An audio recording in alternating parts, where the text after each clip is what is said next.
Hey kids, it's the Mr. Fly here, hope you're well, and welcome back to the final episode of our Winging It tour. Today you find us on the legendary B500 as we make our way to the beautiful spa town of Baden-Baden.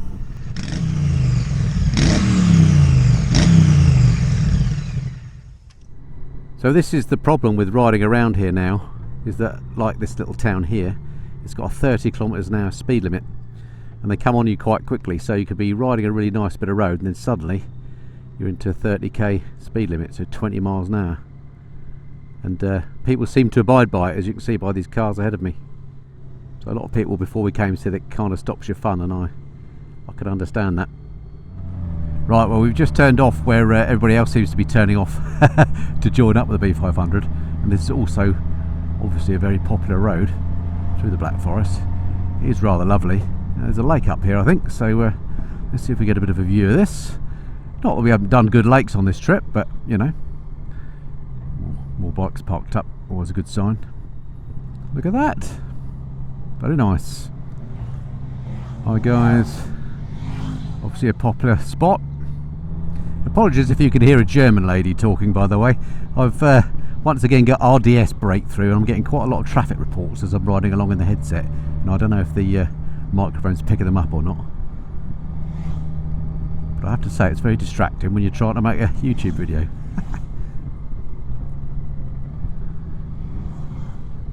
What a lovely road though, eh? If only I could lose this Mercedes in front of me. This section actually reminds me a bit of the reservoirs in Wales we recently rode. Don't know why. It's so busy up here though. I don't know if it's because everything's been funneled up here. Oh, look at that lot of BMWs, obviously a BMW club of some sort. It's just very popular with petrol head types. To the point that, dare I say, maybe it spoils it a bit. Been very lucky with the weather on this trip. We've not really seen any rain up until now, and this is kind of the final proper riding day of the trip, as I say. And the reason why that is because the weather is really closing in tomorrow. It's thunderstorms and heavy rain all day, and then for the next week it's just rain the whole way, so we're just going to track back. It won't make for much in the way of YouTube videos, so we will close it down after this route. But we've had an absolutely cracking tour. You know, we of course knew Europe was good, but it's really been a great chance to get to know the bike a bit more. Now's my chance. In terms of riding it for the purpose for which it was designed. So what we'll do when we get to the hotel is we'll go through a little checklist of the things we've learnt, the things we've loved, the little surprises we've had on the way, maybe what our favourite things were about the bike and the hotels and the routes and the rides, and any little lessons we've learnt on this European tour. So stick around, stay tuned for that at the end of the video. Okay folks, wind on 10 minutes or so. We've done a right hand turn and we are now on the B500 proper. And what a cracking road this is. It's a Sunday afternoon when we're riding this, and we've seen so much traffic, so many bikes, so many fancy cars coming in both directions actually, and I can see why, because these big sweepy curves are just absolutely splendid. It's a real shame that a big chunk of it was closed to us today, but it does give us a great excuse to come along in the future and do the whole of the B500. Beautiful road surface, nice sweeping bends, actually perfect for the mighty Goldwing. What's that car ahead of us? Looks like an Audi R8 I think, isn't it? Yeah, very nice. Stuck behind an electric Volvo. Is it electric or is it just a Volvo? I don't know. Anyway, we shall see. I like the way they've actually painted the barriers in a sort of a racing kind of pattern, if you see what I mean. Come on Mr Audi, you can overtake that. Alright, so several minutes later we're still stuck behind the R8 and the Volvo, and that is because this is one of these 50 kilometers an hour bits of limit. This is absolutely crazy. I think this is a new thing for the B500, but 50 kilometers an hour is about 35 miles an hour.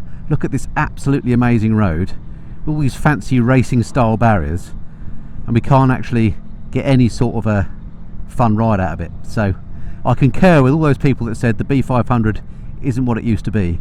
It's a lovely road, it's in a beautiful part of the Black Forest, but all the fun has been taken out of it thanks to these 50km/h speed limits. Absolutely crazy. What's that about? Ironically, those surrounding roads that we did to get to this bit of the B500 didn't have the 50km/h limit outside of the villages, and were actually much more fun to ride. So if you are going to come down here to experience riding in the Black Forest, give the B500 a miss and do the surrounding roads. I think you'll have more fun. So there's a lesson we've learned. I have to doff my hat to German motorcycle riders.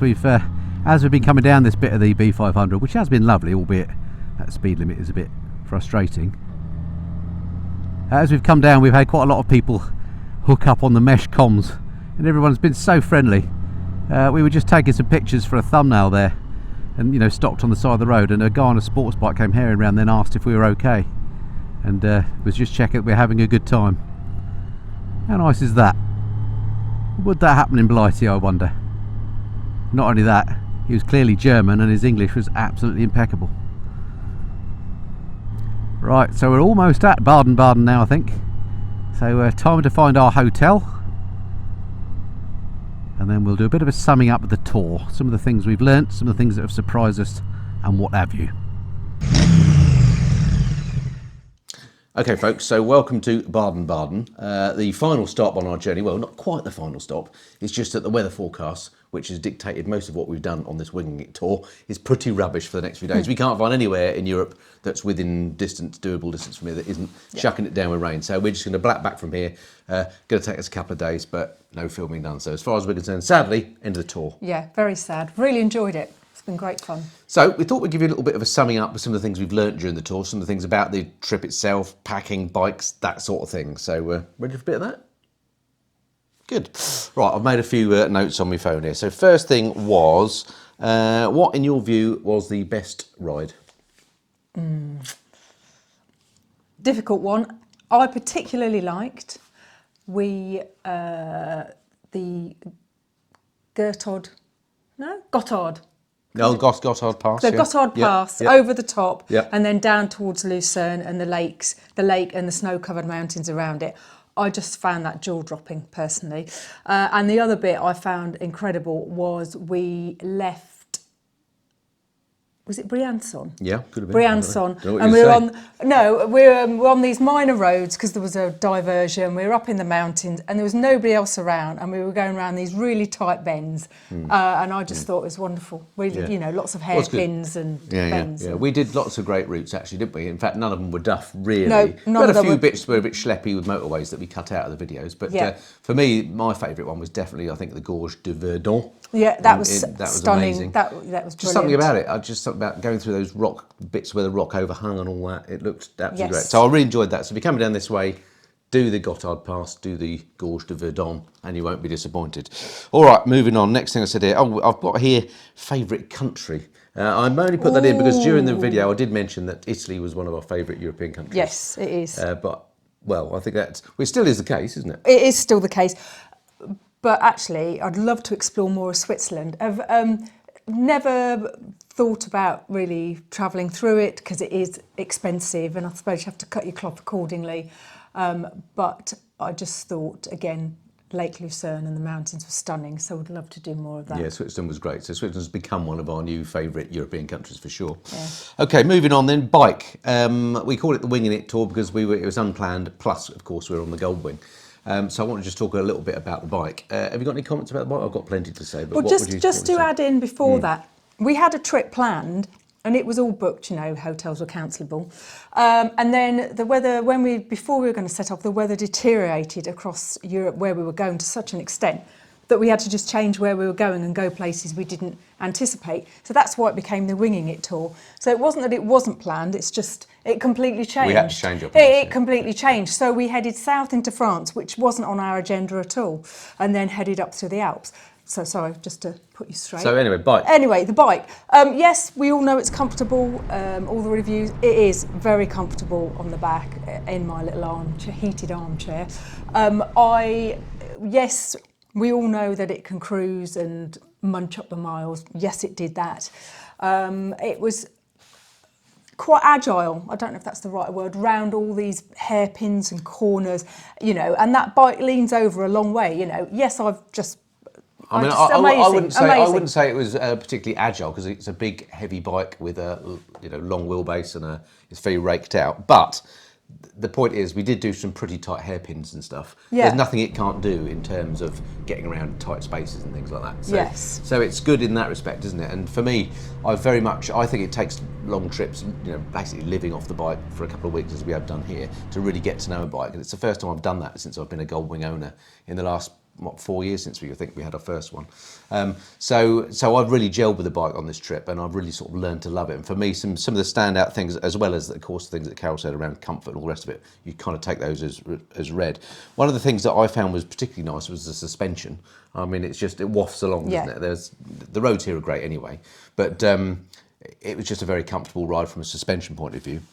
I did think something that was, well, Apple CarPlay, I've mentioned that a lot during the whole route, but I've now got that working properly on the wing. It just took the right leads, the right order of connecting things, and that's been an absolute boon, isn't it? I mean, Google Maps plus Booking.com makes an unplanned trip very, very easy indeed.